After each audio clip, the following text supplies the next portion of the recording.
Бостандық. Бізбен көрші тұратын бір кемпір бар еді. Ағайын туысы да жоқ, бала шағасы да жоқ. Сол кемпір жыртық тамтық кішкентай қара күркесіне қонып шығады да таңертеңнен кешке дейін тынышсыз қозғалып қоқыс тереді. Бұрын қалай болғанын білмеймін. Әйтеу біз осы жерге қоныстанған 20 жылдан бері ол осылай өмір сүрді. Түн ортасында үйіне келіп, таңа қара қайта шығады. Сөйтті екен деп байып та кетпейді, аш-жалаңаш та қалмайды. Маңайындағыларға пайдасы да, зияны да жоқ. Өз жөнімен жүретін ақ көңіл, ашық, сол адамды мен шынында жақсы көремін. Кез болған сайын сәлем беріп, денсаулығын сұрап, шамамның келгенінше көмек етуге талпынам. Үйге ертіп келіп, бірге тамақ ішіп әңгімелесем.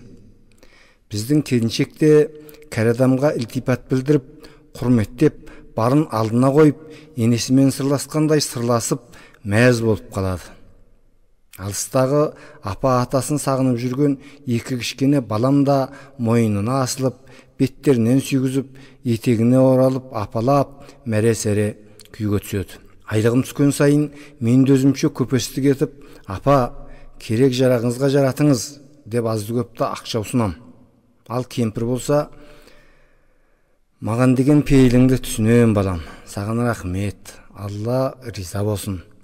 Өзің балалы шағыл адамсың, соларға киім кешек алып бер. Мен кем жоқ, осылай жүріп үйреніп кеткен пендемін.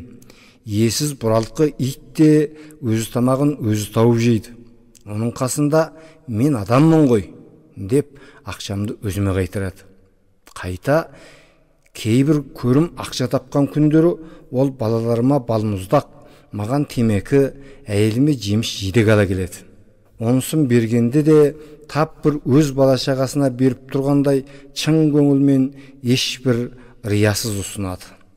Бір күні мен, апа, сіз кешке болса да біздікіне келіп, суға түсіп, киім кешегіңізді жуғызып, бізбен бірге еркіндікте болмайсыз ба?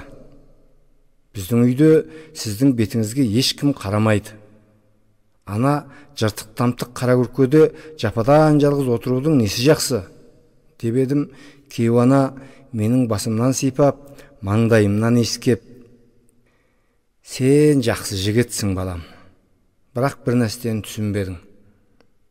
Тауда туып, тауда өскен таудың елін сағым ойнаған сардалаға апарсаң зерігі бөледі. Тауын іздеп таусылады. Еркіндік, бостандық сол тау басында бағалы. Қарақоста дүниеге келіп, қара топырақтың үстінде көсіліп өскен адамды қалаға апарып қан сарайына телісең, қаңтарылып бітеді.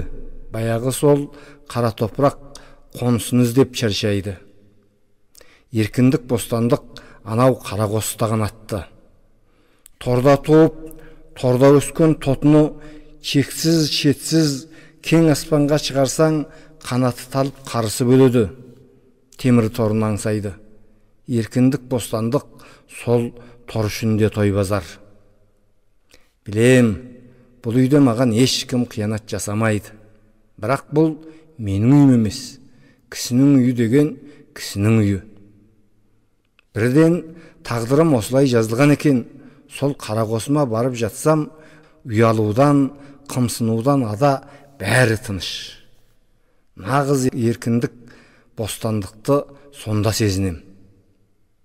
Оның сыртында өңмендіген мына өңсіз өмір мені бас көтертпей өмір бойы басынды. Мен де түсіп бермей өмір бойы қарсыластым. Қазірге дейін жеңілгем жоқ. Егер етігімді шешіп жатып қалсам, мен жеңілген боламын ғой. Өйтіп оңай түсіп бермеймін.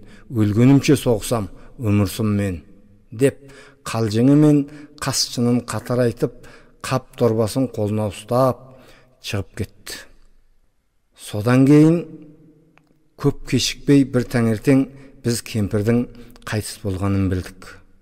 Қаралы хабарды ести сала үйіне жүгіріп барсақ, сырттан кіріп келген қалпы етік шапанын да шешпестен, басындағы орамалын да алмастан, көз шырымын алғысы келген адамша қолын жастанып жатыпты да, әлпетіне аса бір қуаныш бақыттың күлкісін ойнатып, тынышсыз мына дүниені артына қалдырыпты.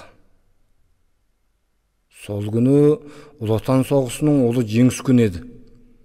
Күндіз кешке дейін жеңістің желкілдеген туы көтеріліп, аспан көкте өңді түсті от шашылып, айналаны жеңіске жеткен ержүрек батыр жігіттердің шаттық әні жаңғырықтырып тұрды. Дау жоқ, Кейуана жеңді. Ешбір ақиқат адалдығы жоқ, қатал өмірмен өмір бойы алысқанның арқасында бостандығын алып тынды жарықтық. Енді оны қырық жамау күйкі тірлік күйбеңі басынып жадамайды. Еркіндік, бостандық деген көрішінде нұрланып, көк жүзінде өңді түсті жарық болып жанады. Әңгімені жазып, оқыған Байыт Қабанұлы.